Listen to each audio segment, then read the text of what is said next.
This video is not to discriminate or go against the LCMS in any way. In fact, I love the LCMS. They do a lot of great things. I love a lot of the leaders.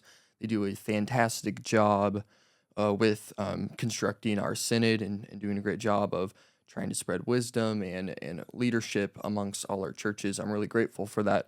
However, this has been a problem for me. What I've been looking at from the LCMS, from my perspective, looking how they've been trying to approach families and laymen and men and women and people of my age and Zoomers.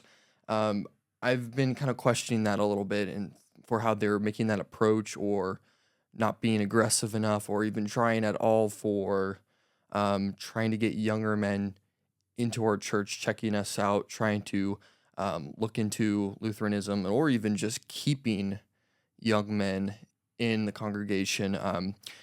This if you guys haven't if you're not on X and if you don't know why I'm making this video, it's from the title.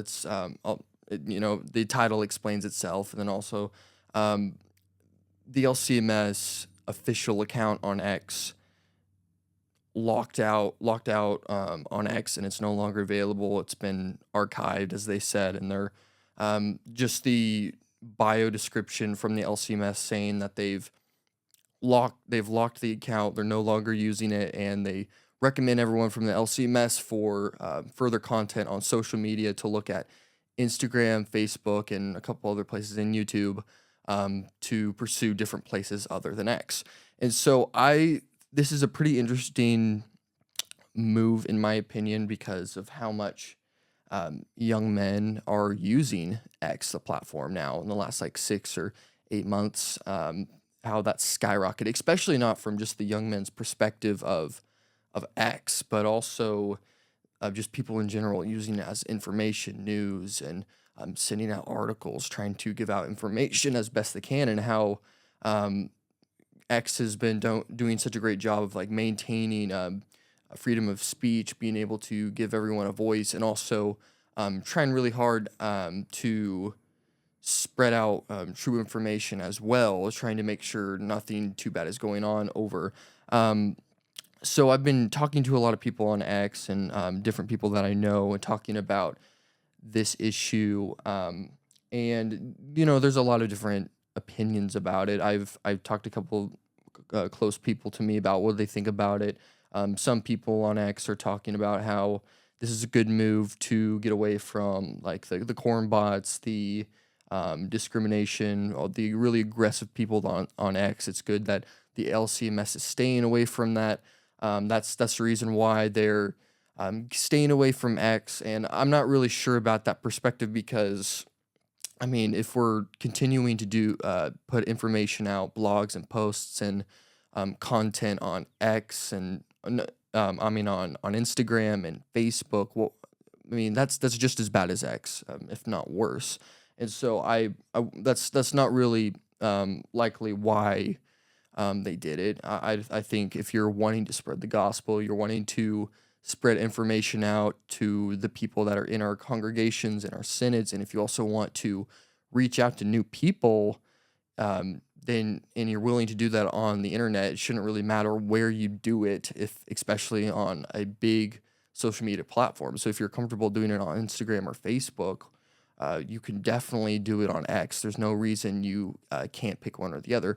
Um, what I think there's two outcomes why I think they're staying away from X, and one is that there's a politically biased decision making into why they're staying away from X. Obviously, conservatives and moderates and liberal people just don't really like the idea of using X because of how much it's being praised, how much it's being overused, and the aggressive and hateful people that's inside of it, and they don't really want to have anything to do with it, especially since it paints a lot of like Trump's movement, a lot of Musk's um, side of things through social media. So even really strong conservative people in our synod don't really like using X.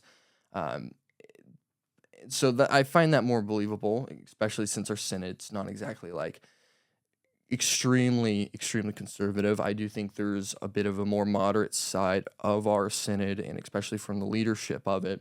So I don't really I wouldn't find that a surprise if that was the case, if there was some political bias into why we decided to step away from X.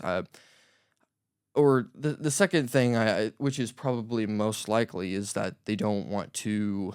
Well, I guess I already brought this up, is that they want to stay away from all the hatefulness and bigotry that's inside of X, and they don't want to continue um, make our synod look like we're all about apologetics. We're trying to be right. We're trying to be the main focus of everything, and so we are continually fighting and going over these different things. And so I do understand that, and I think there is a lot of synods and a lot of churches and people that are being very aggressive, and they're doing more hurt than good, hurting people rather than doing more good on X. And I see that, um, and that seems more the most likely outcome of why we stepped away from X. Um, However, I do think this is a bad decision, and I think we need to take it out of the archived, as they put it. We need to take the X count back. It's really important that we have it up there, just to show that our commitment to our church is that we're willing to show the people our churches and provide everyone with information and being able to spread the gospel anywhere. It doesn't matter how hateful anywhere is, online or in person or through a congregation or somewhere that's super ungodly. We should be able to be comfortable to spread that word everywhere. And someone made a point on X when I made that post of talking about how this is a bad decision, and they were talking about, hey, this isn't a too big a deal because guys like Brian Wolfmueller and Dr. Jordan Cooper, they've been bringing more people to Lutheranism more than the Synod has done in the last decade. And I completely agree with that. I think there's a lot of truth to that as well. But that's, even though that's good that we have a lot of people that are committed to work and bring young men and families back to the church and figure out to discover Lutheranism, we shouldn't be just relying on people doing that. I mean, that's obviously the most important thing. Everyone to go and make disciples of all nations. That's the key thing. But also, if our synod isn't pushing everyone to go out and spread the gospel or help people get back to the church, especially through young men and pushing that, I find that as a big problem because, I mean, a few years ago we were all panicking because confirmation students, as soon as they get confirmed, I think the statistic of an article 4 years ago, it said that 3 out of 4 people that got confirmed, they left the church, or they're ghosts in the congregation and they don't go. And I mean, that was been a concern for a long time about high schoolers not wanting to be a part of the church and wanting to go somewhere else other than our Lutheran churches. And so we get few and few younger people um, in our pews, and we've always had the majority of our people in our like 2 or like 1.9 or 1.8 million people in our synod is mostly the elderly, and I get that. But I mean, if we took if we analyze that again, it'd probably be even smaller for young people from younger age going to churches or Lutheran churches throughout the Lutheran Missouri Synod. I have no doubt in my mind it's gotten even worse. And then also the article that came out a while ago that was showing the statistics of our synod and how more and more people are okay with things like abortion, things like sodomy, things like premarital sex, just a lot of things like that. That's not okay to have in our congregation. And those articles also provide a lot of things where there's a good chunk of percentage of Lutherans that don't believe Christ is present in the Eucharist, or they don't believe that they're actually saved, or they believe that Jesus is divine. So many different things, and that's a problem. And the Synod should be looking out for that. And I think one of the main, and you can do a lot of things. You can encourage pastors to preach about that or study with it during Bible studies and help young men prepare themselves for being a layman or a pastor so they can go outside the church and provide that information and truth to others. But another good way you can do that is really having a big voice online and trying to spread that. Just like I said, Brian Wolfmueller and Dr. Jordan Cooper, they've been doing that for such a long time, and they're a perfect example of them uh, comparing Lutheranism to other churches and to or just spreading Christianity in general. I mean, that's the important thing, spreading the truth and the gospel to other people, and so they can look into Christ's words and look into their heart and find him. And that's the main thing. And it's not a surprise that our church has really disregarded the importance of evangelizing and trying to help other people finding Christ, or when the Holy Spirit is trying to use you to spread the words to people that are non-believers. We tend to ignore that. We tend to not think that's the most important thing, or we at least throw that kind of stuff to the pastor, or we only do it if someone bothers to go to our church, instead of stepping out of church and doing that inside of our comfort places or our comfort zones. And if we're not encouraging that, and or at least making that one of our prime focuses, that's what happens. You start getting people that start having more liberal or less conservative values and ideologies. You have more people leaving the church. You have younger people wanting to go somewhere else, which is either the worst case scenario where they leave their faith altogether, or they go to a church that's more appealing to them, or it's more progressive, or it's not as traditional as the Lutheran church. And so we need to be looking out for these things and trying really hard to push to everyone, but also especially really young women and men that really need to hear this. There's such a big percentage of men right now that are hungry for that red pill moment of Christianity and trying to help them discover something outside or find the light of this dark world. And so that's why a lot of people young men are going back to church, which is fantastic. And that's why a lot of Reformed, uh, Coptic churches, Catholic and Orthodox churches are growing in young men, because they're seeing the high church and all the good qualities that they're seeing that their churches promote, and they spreading the truth and a lot of great things. And even though I would prefer them to look into the LCMS, I still am happy for all of those young men that are going to churches and are going back to their faith or discovering their faith in Christ. And that's all good and well. But I mean, if you're not, as a synod, and if you're not super committed to push that, that's what's going to happen. We're getting less and less younger people, while those young men and women that are wanting to go back to Christianity or discovering Christianity, they're not going to Lutheran churches. They're going to the Catholics. They're going to the Orthodox Christians, and that's that. And once that happens, that Lutherans are out of the shuffle. We're just underlooked, and that's why examples like the last guy I interviewed, Andrew, my friend who I interviewed, and how he discovered Lutheranism through a lot of people online outside of the LCMS, which is great.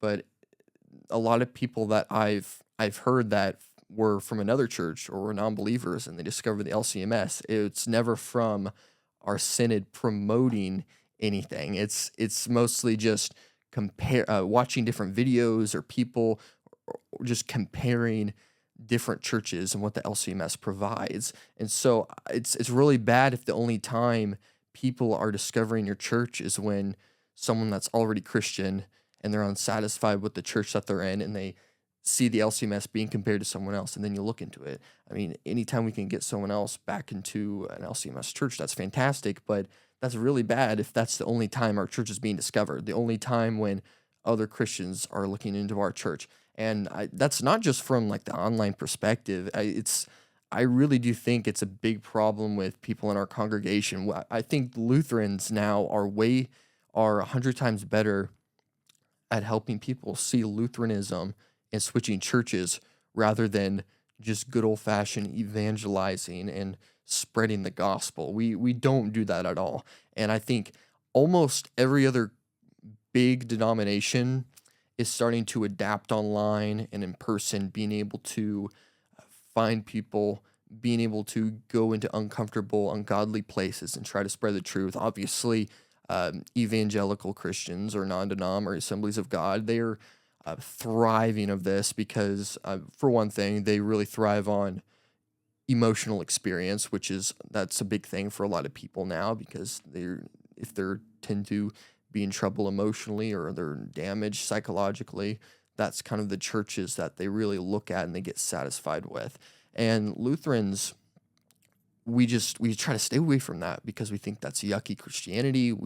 Or for whatever reason we think that's uncomfortable to do or it's not the right thing to do, or we leave everything to the Holy Spirit or to the pastor, just things like that. And that's not okay.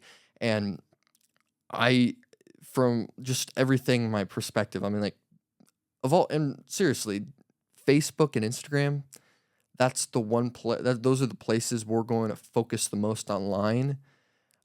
I I really I mean like and also like if you're wanting to use these platforms to reach out to more people, if they're not, I mean, if on one hand, if we're using these social media platforms to just promote or show our new information or blogs or posts or wisdom to the people that are following us, I mean, that's one thing. I mean, I wish we would not just look to the people that's already in our group, but I mean that I guess that's one thing if we're just trying to focus on that because that's basically what Instagram and Facebook is, just showing everyone, the people that are following us, what we're doing or events or things like that. I guess that's understandable. But if we're looking to also do that, try to find more healthier places to promote this to other people that aren't in our groups, why wouldn't we use X? Because